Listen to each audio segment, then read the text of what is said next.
You know Kevin Spacey? Yes. Also an Academy Award winner. Yeah. He does what I think is a pretty good impression of you. Well, I don't. Al Pacino doesn't explode in anger. He doesn't throw tantrums. He does something far more terrifying. He goes silent. Getting through life, you got to be tough, I guess. We're all tough. What comes from toughness is because you're trying to cover something, isn't it? Usually, a certain sensitivity or a certain vulnerability. That's toughness. And when Pacino cuts you off, it's permanent. He doesn't burn bridges. He buries them.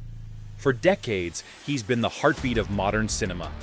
The Godfather, Scarface, Heat, roles that shook Hollywood to its core. But behind the curtain, there's another story, a darker one. Pacino has quietly frozen out directors, co-stars, even icons, not with shouting matches or public scandals, but with a silence so deep it ended careers. Today, we uncover the 6 names Al Pacino never forgave. The clashes, the betrayals, the rivalries, and the one name so shocking. Even Hollywood refuses to talk about it. Stay until the end, because once you hear the final name, you'll never look at Pacino the same way again. The year was 1980. Pacino was fresh off the Godfather trilogy, standing at the peak of his power. And William Friedkin, the genius behind The French Connection and The Exorcist, wanted him for cruising. On paper, it was perfect. 2 titans. One dark, daring film. But from the very first day, the clash was brutal. Friedkin demanded discipline, precision, total control. Pacino gave him chaos. He arrived late. He improvised lines. He resisted direction. The tension grew until Friedkin snapped. He called Pacino the biggest disappointment I've worked with. Those words landed like a knife. And just like that, the bridge burned. No reunions, no second chances. Friedkin never called again. Pacino never forgave. But this wasn't the last time a director walked away shattered, because the next man on this list learned that when Pacino cuts the rhythm, the silence is permanent. In 1992, Glengarry Glen Ross hit theaters. Critics called it electric. And Pacino's performance? Razor sharp, controlled fury, pure brilliance. But behind the camera, it was war. Director James Foley thrived on precision. He wanted structure, rehearsals. The script delivered word for word. Pacino, he refused to be boxed in. Every take was different. Every line bent or broken. He wanted fire, not control. Crew members whispered. It felt like a tug of war. Foley pulling for order, Pacino pushing for chaos. The result was magic on screen, but misery off it. Foley later admitted working with Pacino was exhausting. When asked if he'd direct him again, his answer came with a tight smile. And one word, no. Pacino didn't argue. He didn't fight. He just walked away. But the next clash wasn't with a young director. It was with a living legend, a man Pacino admired and secretly resented. The Godfather should have been Al Pacino's crowning moment. He carried Michael Corleone with a quiet fire that redefined cinema. But standing beside him was Marlon Brando. Brando was already a god in Hollywood. He arrived late to rehearsals. He ad-libbed lines. He tested Francis Ford Coppola's patience. And the studio looked the other way. Pacino, still unknown, didn't get the same freedom. Every move he made was scrutinized, every mistake magnified. Then came the Oscars. Brando walked away with Best Actor. Pacino, despite carrying the film on his back, was shoved into supporting. That night, Pacino didn't celebrate. He didn't even show up. He boycotted the ceremony in silence. Later he admitted, "I was in that movie more than he was. It wasn't right." Respect turned to resentment. Admiration twisted into envy. They never worked together again.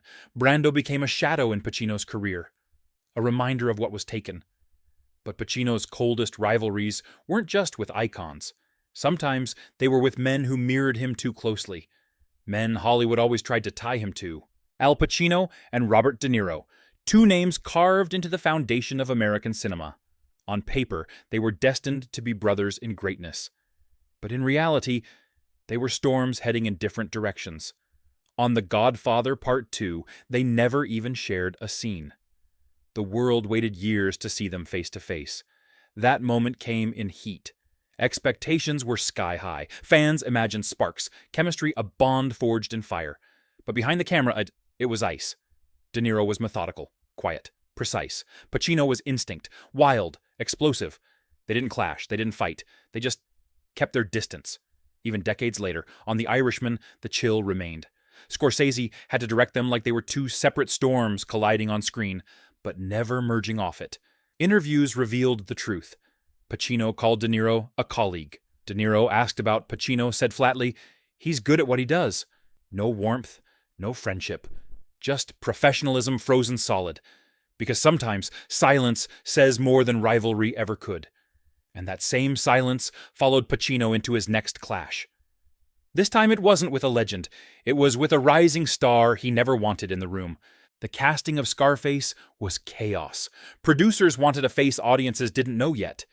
And they landed on Michelle Pfeiffer, young, unproven, and desperate for her breakthrough. But Pacino didn't see it. To him, she was too soft, too fragile. He doubted she could stand toe-to-toe with Tony Montana's fire. During auditions, Pfeiffer later admitted, "I could feel his disapproval. He didn't want me there." It was ice cold. Yet when the cameras rolled, something unexpected happened. Pfeiffer didn't crumble. She sharpened. She hardened. She became Elvira Hancock, jaded, icy, and unforgettable. The performance was iconic, but the bond never formed. Pacino kept her at a distance for the entire shoot. No warmth, no camaraderie, only professionalism. Scarface became a classic. But the wall between them never came down. They never worked together again. Because when Pacino draws a line, he doesn't erase it. And his next line was drawn against a legend every bit as intense as he was. A man whose blunt force clashed with Pacino's method, till neither could stand the other. It was 1973, two actors on the rise, both hungry, both relentless. Al Pacino, Gene Hackman, together in Scarecrow. On screen, it looked seamless. Raw, human, beautiful, but behind the curtain, it was war of opposites. Hackman was blunt, efficient, no nonsense. He wanted the scene done, fast, sharp, clean. Pacino was method, slow, obsessive. He dissected every moment like it was life or death. The clash was instant. Crew members said their energies didn't mix. They repelled each other. Hackman snapped at Pacino's pace. Pacino bristled at Hackman's gruffness. They finished the film. The critics praised them both. But when the cameras shut down, the silence began. Pacino would later hint, "Working with Gene, it wasn't the easiest. We had different ideas." That understatement was the scar. Because after Scarecrow, they never shared a screen again. No reunions, no second act, just distance. Two legends, one film, one wall of silence that never lifted. And that's Pacino's pattern. He doesn't scream, he doesn't fight. He closes the door and never opens it again. Al Pacino has always been more than an actor. He's a force, a storm that reshaped modern cinema. But for all his volcanic roles, his real power has always been silence. Think about it. Friedkin, Foley, Brando, De Niro, Pfeiffer, Hackman. These aren't nobodies. These are titans, legends. And yet, one by one, Pacino shut the door on them, not with press conferences, not with screaming matches, but with a calm, chilling certainty. You're out. Hollywood thrives on noise. Tabloids scream about every feud, every meltdown, every betrayal. But Pacino, he never gave them that satisfaction. He didn't throw chairs. He didn't rant on late-night shows. He didn't turn his grudges into gossip. Instead, he left something far more permanent, silence. A silence that froze entire relationships. A silence that rewrote careers. A silence that made the most powerful people in Hollywood realize that even they could be cut off. It was his final performance. Not on screen, but behind it. Not in character, but in life. Because Pacino's code was simple. Talent is not enough. You need trust. You need rhythm. You need to serve something bigger than yourself. Break that rhythm. And he was gone. No arguments, no apologies. Just exile.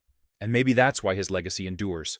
Not just because of Michael Corleone. Not just because of Tony Montana. But because Pacino never played games with his craft. He demanded everything. And when he didn't get it, he walked away. So the question remains, was he right? Did silence protect his art, or rob the world of legendary partnerships that might have changed cinema forever?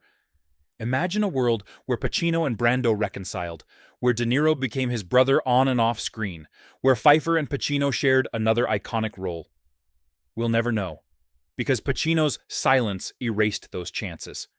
And maybe that's the real tragedy, not the feuds, not the clashes, but the stories we'll never see. So I'll leave you with this. In a business built on voices, Pacino's greatest weapon was shutting his down. No one heard the fight. No one saw the fire. They just noticed the empty space where someone used to be. And in Hollywood, that silence echoes louder than any applause. So tell me, who do you think should have made this list? And was Pacino a genius for protecting his art? Or a perfectionist who closed too many doors? Drop your thoughts in the comments.